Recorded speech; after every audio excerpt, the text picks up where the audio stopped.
session is going to be about AI enablement start governance. So probably 30 minutes is not enough to talk everything around AI, so let me set the intentions of this session today. I'm going to try and cover the what, the why, and the how. So what is unique to AI from a governance lens? Why do we need to have foundations in place and important for AI enablement? And how can we build a unified approach to data and AI governance? I am Jayeeta Bhattacharya, Principal Data and AI Governance Consultant at Billigence. For those of you who are not aware, Billigence is a global data consultancy helping organizations build foundations for AI and beyond. Well, probably this is going to become a norm with AI and advancements. So let's make sure as responsible professionals we are tagging our AI generated content, so just putting it out there.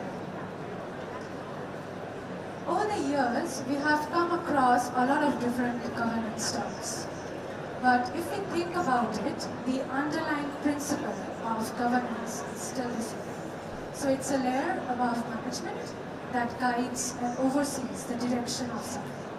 So sets of processes, practices, tools that brings together diverse stakeholders to ensure that data or systems are managed in a way so that it's maximizing the benefits of the company and preventing harm.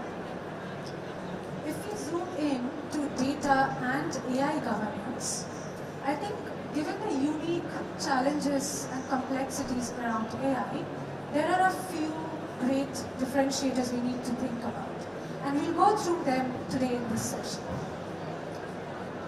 Let's start with how do we start understanding or governing our data in a data governance mode, right?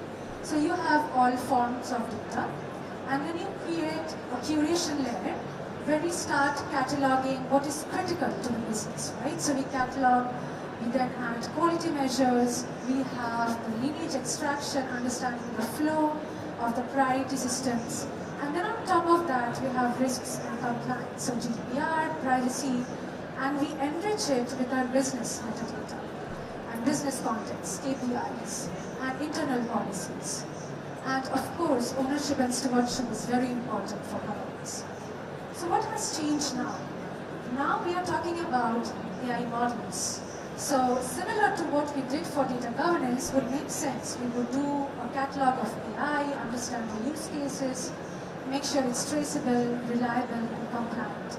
And collaboration becomes key because now we have more diverse stakeholders to discuss and collaborate with.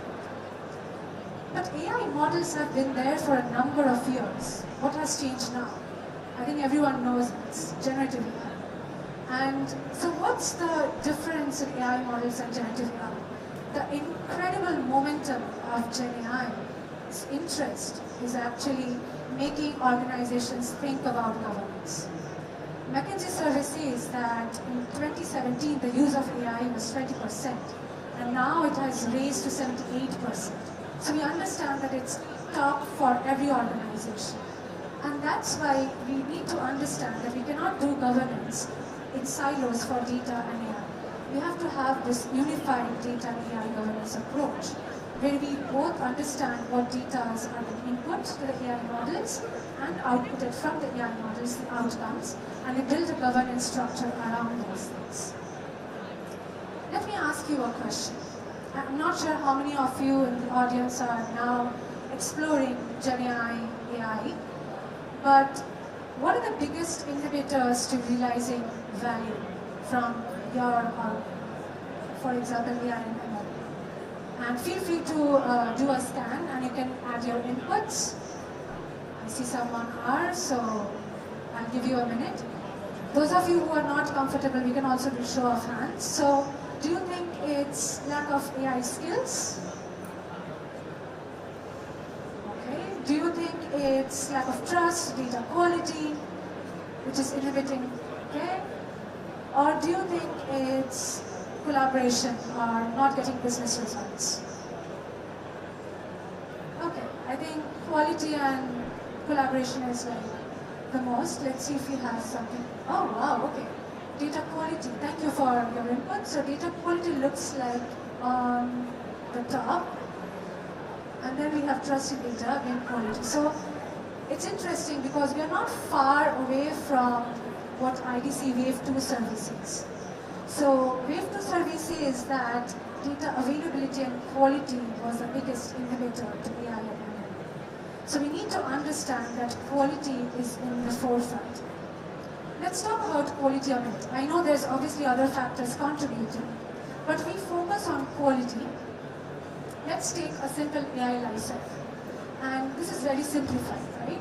So for traditional ML models or generative AI models, we know that AI relies heavily on vast amounts of data.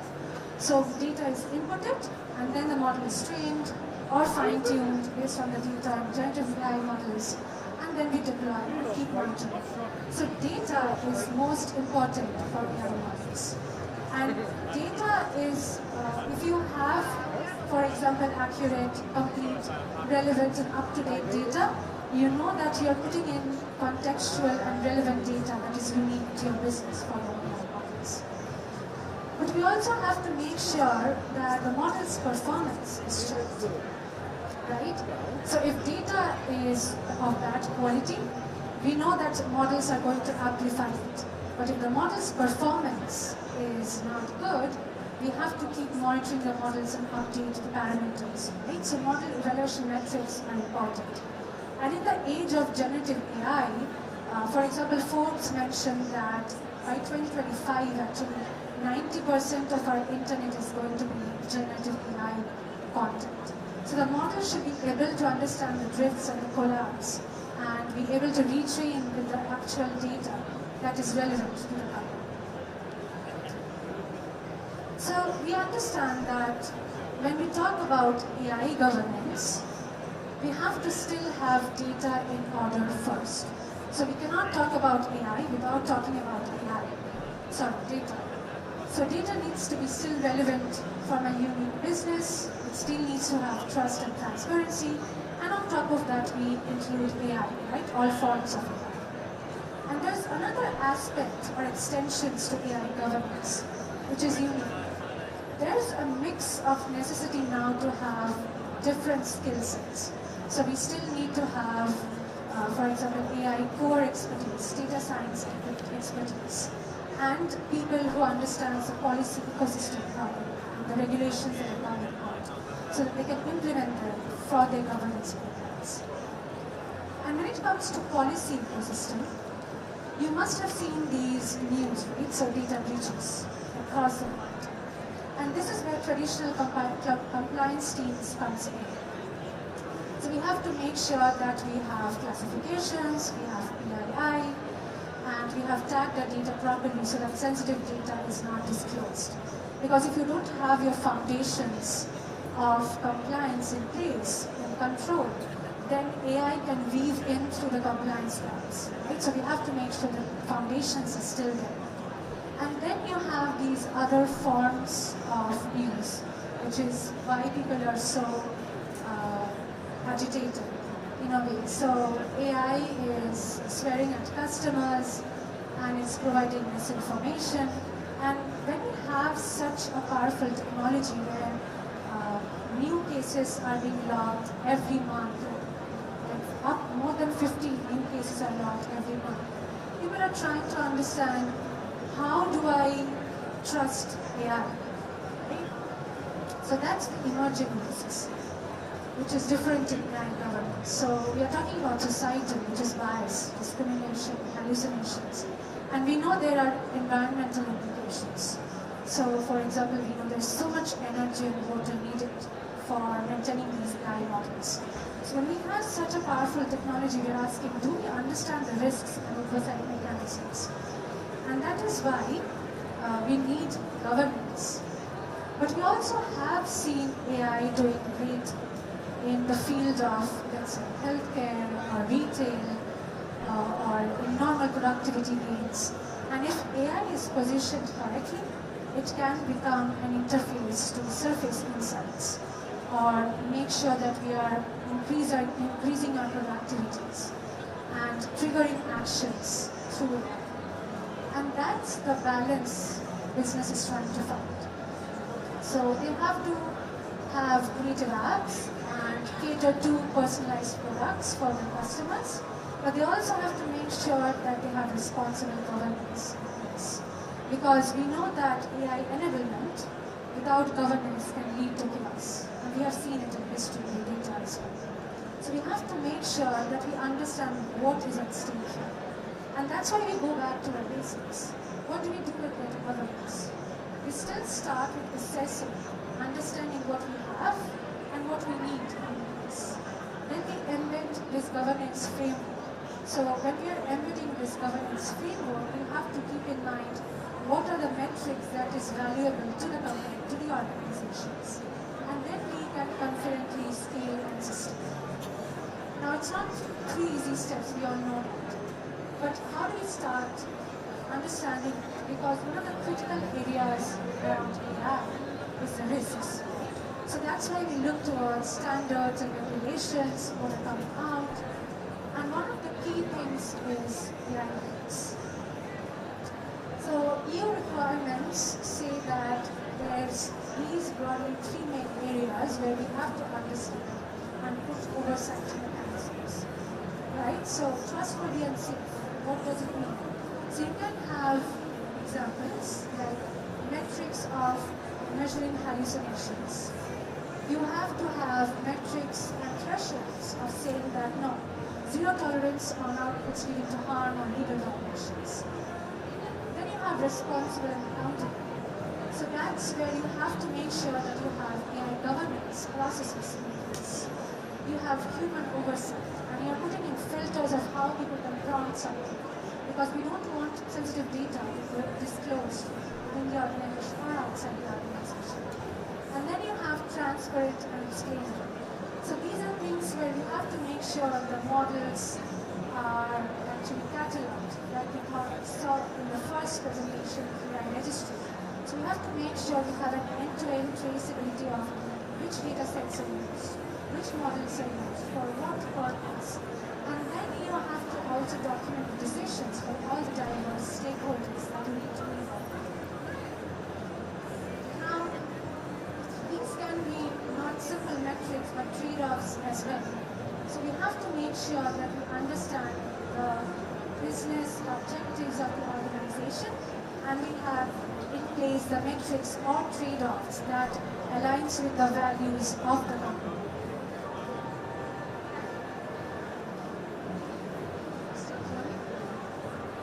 And the AI regulation is on top legislative agenda. So we have to make sure we follow the EU guidelines. For example, EU provides you the risk classifications. And say for example, you are putting in the AI governance process, right? The first thing you have to do is you classify your AI according to EU regulations. Once you classify, then you also have to understand which stakeholders you need to involve. So it might be legal, your security team, your AI core expertise, your AI ethics, HR, and these are important to know because otherwise you are missing out and there are gaps that you need to identify initially.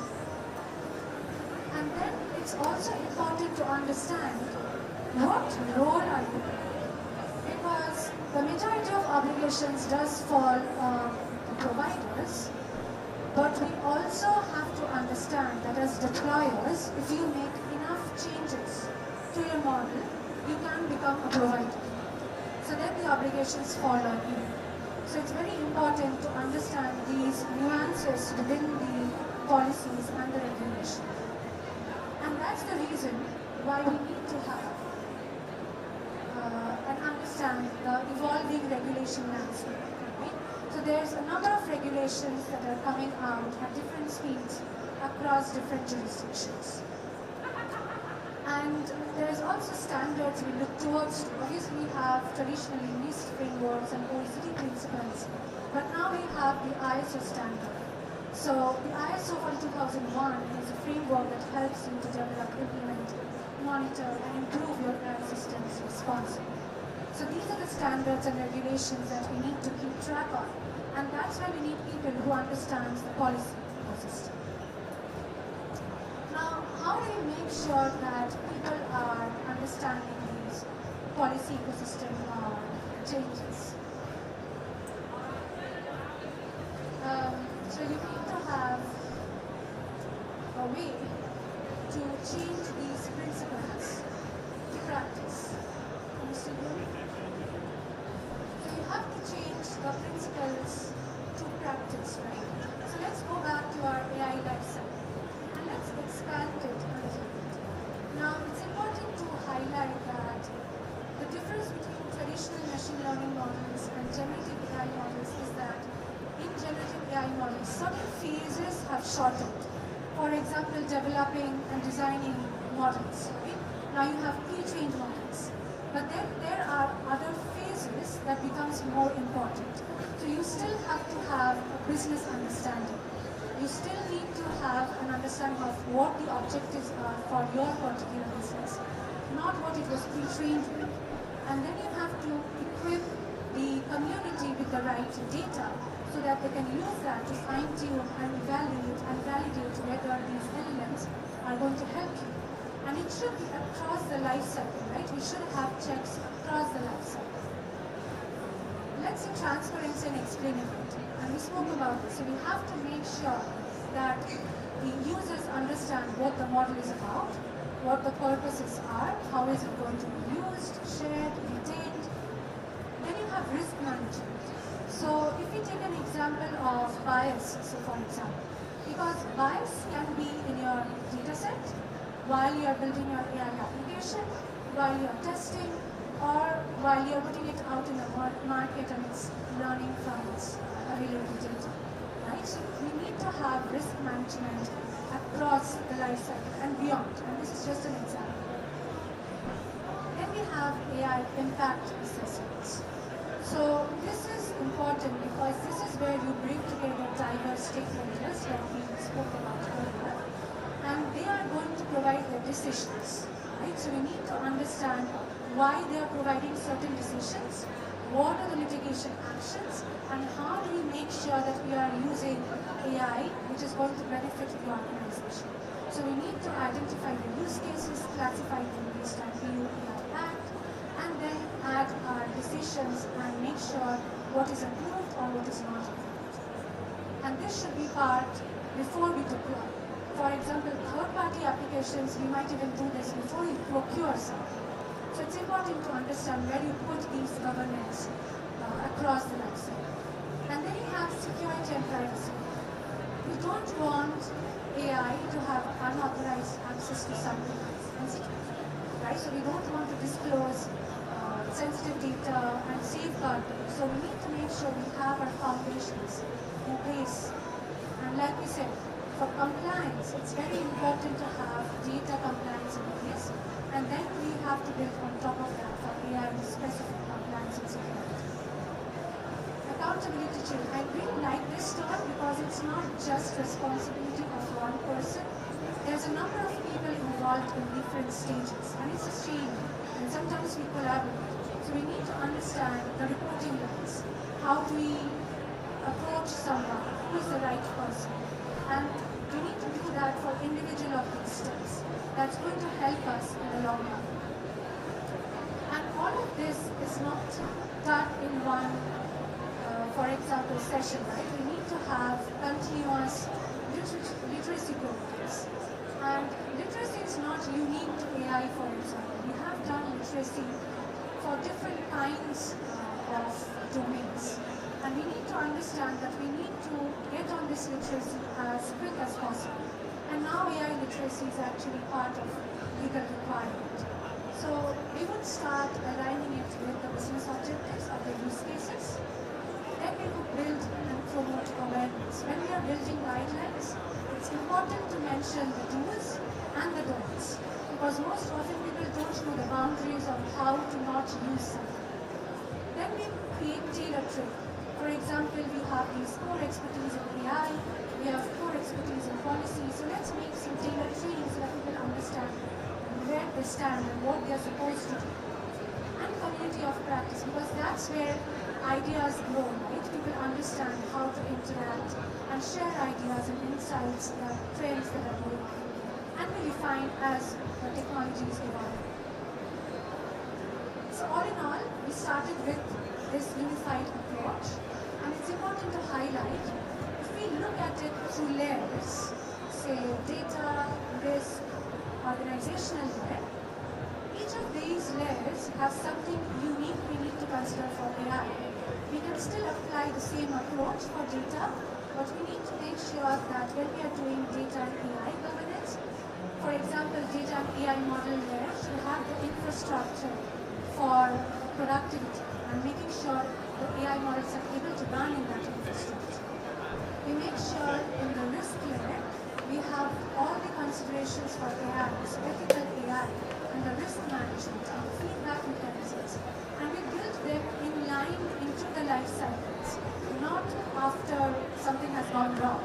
So we need to have inline governance. And then, of course, we have the organization layer, which is giving you the strategic alignment of how you move forward, how you adopt, and the literacy programs. In summary, what I wanted to say within this session is that we are not starting from scratch.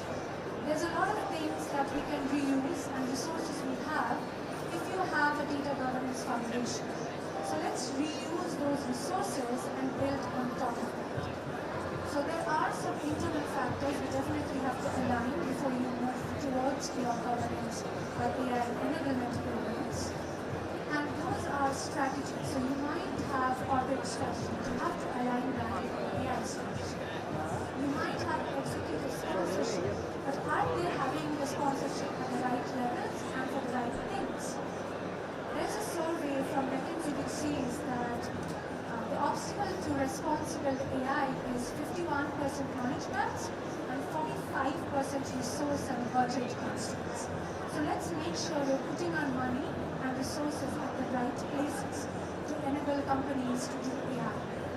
And then, of course, we need to have the governance foundation, and then we build on the tools and technologies we have. And along with these, we'll always have external factors that we need to evolve and adapt to. So we will have regulatory changes. We will have AI evolution. But we have seen that in the past. For example, like Moore's law has historically guided expectations for computing advancements. Similarly, there is a research from Meteor which says the length of task AI can do is now doubling every 7 months. So we know there's so much to come in the future, so we have to be ready to adapt. And I'm going to leave you with this. As governance professionals, I don't want to create new buzzwords or new acronyms. Let's do what we're supposed to do. Let's govern our data and AI. So let's have our goals set up, not just because it's cool, to make sure that it benefits my company. Let's have diverse stakeholders and outreach diverse stakeholders to make sure we have the right people in place so that we can identify the potential risks and gaps. Make sure we have data governance foundations in place to get AI enabled much stronger in value. We have to have human oversight, which is of utmost importance. And responsibility. It's important to make sure that we are responsible. It's not enough to have just oversight, because at this point, AI can imitate intelligence but not responsibility. So we have to make sure we are the ones who are taking those responsibilities. And we nurture an AI literate culture and technology. Because AI enablement and